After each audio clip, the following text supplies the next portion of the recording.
တောင်ကိုရီးယားလို့ပြောလိုက်တာနဲ့ကျွန်တော်တို့ပြေးမြင်မိတာကမိုက်လွန်တဲ့ K-pop idol တွေကြီးလို့မဝတဲ့ဇာလန်တွဲတွေနဲ့အရန်ကိုခစ်မီတိုးတိုင်နေတဲ့နိုင်ငံကြီးတစ်ခုနေနဲ့မဟုတ်လားဒါပေမဲ့ဗျာအဲ့ဒီလိုတောက်ပနေတဲ့အပေါ်ရန်အခွန်ကြီးကိုခွာချလိုက်ရင်တကယ်ကိုရီးယားပြည်သူတွေဖြတ်တန်းနေရတဲ့ဘဝတွေက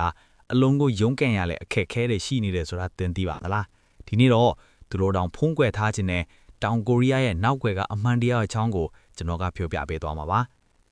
ကိုရီးယားမှာလူငယ်တွေဘာကြောင့်ဒီလောက်တောင်စိတ်ဖိစီးမှုများနေရတာလဲတကယ်ပြဿနာအရင်မဲ့ကတော့နိုင်ငံတနိုင်ငံလုံးကိုလက်ဝါးကြီးအုပ်ထားတဲ့ခရိုနီကုမ္ပဏီကြီးတွေကြောင့်ပါပဲ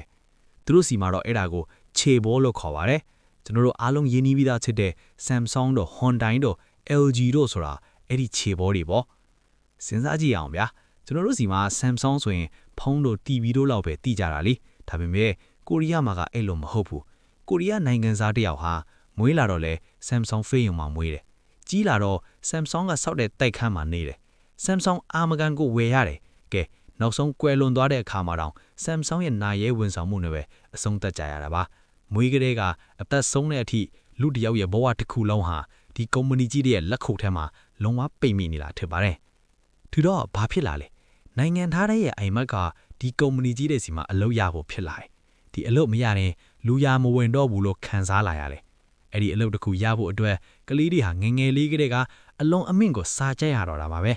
မနေ့မိုးလင်းကလေးကကြောင်းသွားညဘက်နှောင်းပိုင်းထိကျူးရှင်းတွေတက်အိတ်ချိန်တောင်မရှိတဲ့အထိပြင်းထန်လွန်းတဲ့ရင်ဆိုင်မှုတွေကြားမှာသူတို့ရဲ့ပျော်ရွှင်စွာကလေးဘဝတွေဟာလုံးဝပြတ်ဆုံးသွားခဲ့ရပါတယ်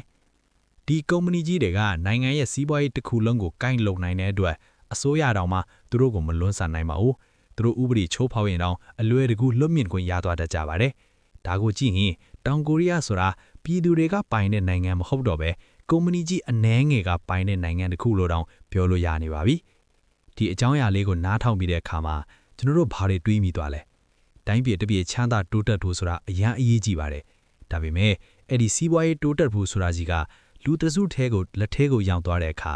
တာမန်ပြည်သူတွေဟာစက်ယုံကစက်ယုတ်တလို့ခံစားချက်မဲ့စွာနဲ့တစ်သက်လုံးဖီအားတွေကြမှာရှမ်းတန်သွားတတ်ကြပါတယ်ဒါကြောင့်တောက်ပနေတဲ့အရာတိုင်းဟာရွှေမဟုတ်ဘူးဆိုတာကိုသတိပြုမိပြီးကိုယ့်ရဲ့ဘဝမှာကိုယ့်ရဲ့ပတ်ဝန်းကျင်မှာပါစင်မှန်တဲ့ပျော်ရွှင်မှုနဲ့မြာတာမှုတွေကိုဘယ်လိုတိဆောက်ကြမလဲဆိုတာအားလုံးပဲတွေးတောဆင်ခြင်နိုင်ဖို့တင်ဆက်ပေးလိုက်ပါတယ်